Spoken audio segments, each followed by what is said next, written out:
के बादशाह शाह आलम के समय तक अंग्रेज अपने को बादशाह की प्रजा कहा करते थे। गवर्नर जनरल की मोहर पर भी दिल्ली सम्राट का विशेष सेवक शब्द लिखे रहते थे। जब भी कोई अंग्रेज अफसर, चाहे वो गवर्नर जनरल ही क्यों ना हो, शाह आलम के दरबार में जाता था तो अदब के साथ खड़ा होता था और उन्हें भेंट देता था। सन 1785 में महाराजा माधोराव सिंधिया ने दिल्ली पर अपना प्रभाव जमा लिया था। मुगल सम्राट के सारे अधिकार माधोराव सिंधिया के पास आ गए थे और इसके बदले शाह आलम को केवल 6 लाख रुपया सालाना दिए जाने लगे। शाह आलम सिंधिया परिवार के व्यवहार से कितना खुश था, इसका परिचय सम्राट की एक कविता से मिलता है, जिसका अर्थ है, माधो जी सिंधिया जो मेरे जिगर का टुकड़ा और मेरा बेटा है, मेरे दुखों को दूर करने में लगा हुआ है। कंपनी के जनरल मार्क्विस वेलेस्ली ने फूट डालकर अपना काम निकालने की नीति में अब तक काफी सफलता पाई थी। यहाँ भी उसने यही किया। मुगल बादशाह शाह आलम को उसने मराठों के खिलाफ भड़काया और इस तरह दिल्ली मराठों से खाली हो गई। दिल्ली पर कंपनी की सेना का अधिकार हो गया। बादशाह शाह आलम के खर्च के लिए 12 लाख रुपए सालाना दिए जाने लगे। उधर अवध में अंग्रेजों ने नवाब वजीर अली को कैद करके बनारस भेज दिया और उसकी जगह सादत अली को नवाब बना दिया। सादत अली और अंग्रेजों के बीच चिरस्थायी दोस्ती की संधि लिखी गई, लेकिन जल्दी ही अंग्रेजों का दबाव बढ़ने लगा। सादत अली के सभी अधिकार और आमदनी के जरिए छीने जाने लगे।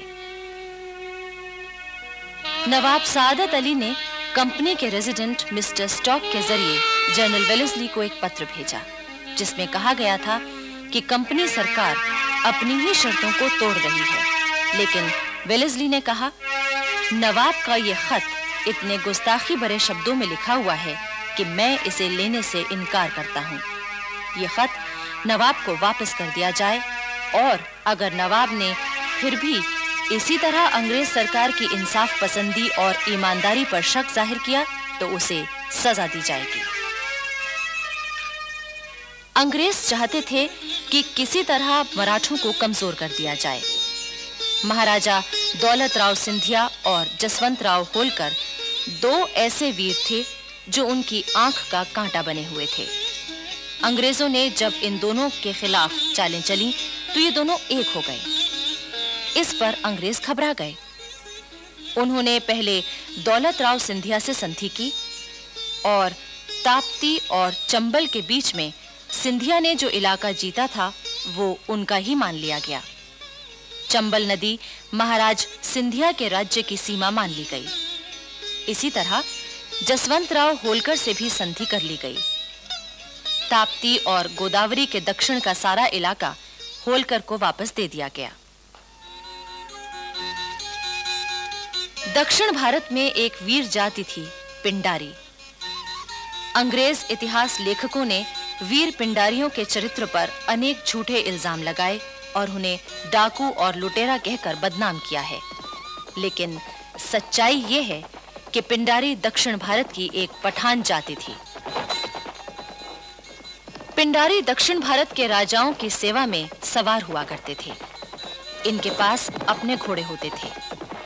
नसरू खां पिंडारी शिवाजी का एक विश्वस्त जमादार था। होलकर और सिंधिया की सेनाओं में भी हजारों पिंडारी योद्धा और सरदार मौजूद थे। हीरा खां पिंडारी और बुरान खां पिंडारी माधो जी सिंधिया के 2 विश्वस्त और योग्य सेनापति थे। दौलत राव सिंधिया की सेना में भी सरदार चीतू खां और करीम खां पिंडारी थे, जिन्हें नवाब की उपाधि मिली हुई थी। होलकर राज्य में रहने वाले पिंडारी होलकर शाही और सिंधिया के राज्य में रहने वाले सिंधिया शाही कहलाते थे।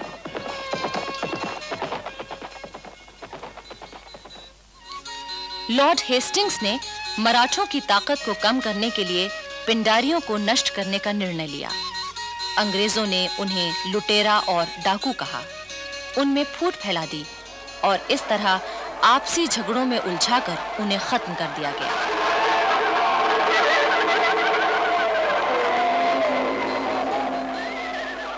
दिल्ली में शाह आलम की मृत्यु के बाद उसका बेटा अकबर शाह गद्दी पर बैठा, पर जैसी कि अंग्रेजों की नीति थी, उन्होंने उससे जो वादे किए थे उन्हें पूरा करने से वे मुकर गए।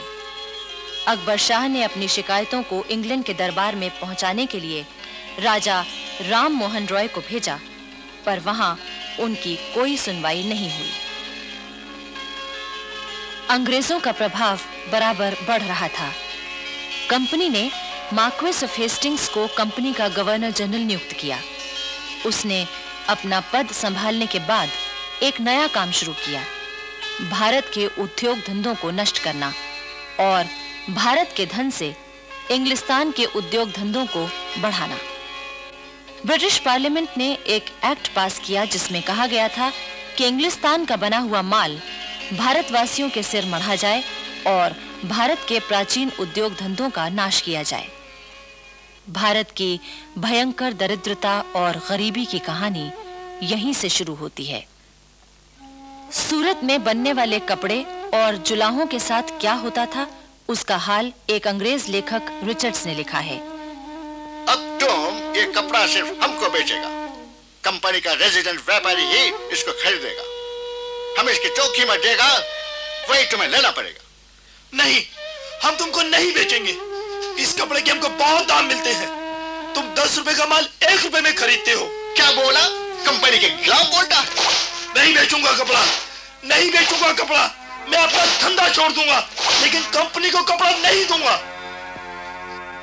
जुलाहों से इतनी जबरदस्ती की जाती थी, इतनी सजाएं दी जाती थीं कि न जाने कितने जुलाहों ने अपना पेशा छोड़ दिया, पर उन्हें पेशा छोड़ने से भी रोका जाता था।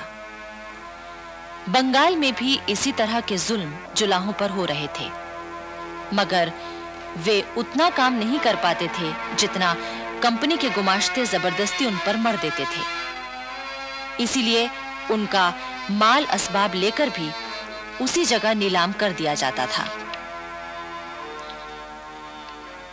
कच्चे रेशम के धागे लपेटने वालों पर इतना जुल्म किया जाता था कि कई जुलाहों ने उन जुल्मों से तंग आकर हाथों के अंगूठे तक काट दिए, जिससे रेशम का धागा न बनाना पड़े। धीरे धीरे भारत का कागज उद्योग, चीनी उद्योग, भारतीय जहाजरानी, लोहा उद्योग आदि सभी नष्ट कर दिए गए। ईस्ट इंडिया कंपनी और अंग्रेज सरकार की कोशिशों का ये फल निकला कि भारत संसार का एक गरीब देश बन गया। भारत के प्राचीन उद्योग केवल इतिहास की बात बनकर रह गए। लॉर्ड हेस्टिंग्स ने जहां भारत के उद्योग नष्ट किए, दौलत को लूटा, वहीं ब्रिटिश साम्राज्य बढ़ाने की उसकी भूख भी बराबर बढ़ रही थी। वो मराठों की ताकत को खत्म करने के लिए आगे बढ़ा। उस समय पूना में बाजीराव पेशवा का शासन था। अंग्रेजों ने दोस्ती के नाम पर उससे धोखा किया और युद्ध का बहाना ढूंढने लगे।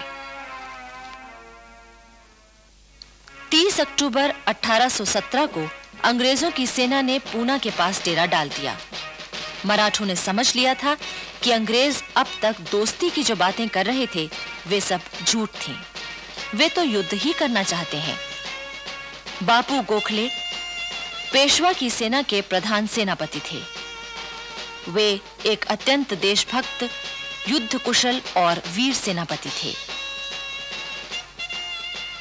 5 नवंबर 1817 को खड़की के पास मराठों और अंग्रेजों की सेनाओं के बीच युद्ध शुरू हुआ, लेकिन बालाजी पंतनाथ और यशवंतराव घोरपड़े जैसे विश्वासघातियों के सामने बापू गोखले की सेना कहां टिकने वाली थी। बापू गोखले अंत समय तक अंग्रेजों से मुकाबला करते रहे और वीर गति को प्राप्त हुए। अंग्रेज जानते थे कि मराठे सरदार इतनी जल्दी पेशवा के शासन का अंत नहीं होने देंगे, इसलिए उन्होंने बाजीराव के खिलाफ एक और चाल चली। सतारा के नाबालिग राजा प्रताप सिंह की मां को उन्होंने वादा किया कि पूरे मराठा साम्राज्य के वास्तविक अधिकारी के रूप में उसने ऐलान जारी कर दिया। सुनो सुनो सुनो, शिवाजी महाराज के वंशज सतारा के राजा प्रताप सिंह का ऐलान सुनो। अंग्रेज हमारा दोस्त है। बाजीराव पेशवा से कोई किसी तरह का संबंध ना रखे। हर आम और खास का फर्ज है कि इस लड़ाई में वो अंग्रेजों की मदद करे। इस ऐलान से बाजीराव पेशवा की स्थिति काफी कमजोर हो गई। उसने मजबूर होकर अंग्रेजों की अधीनता स्वीकार कर ली।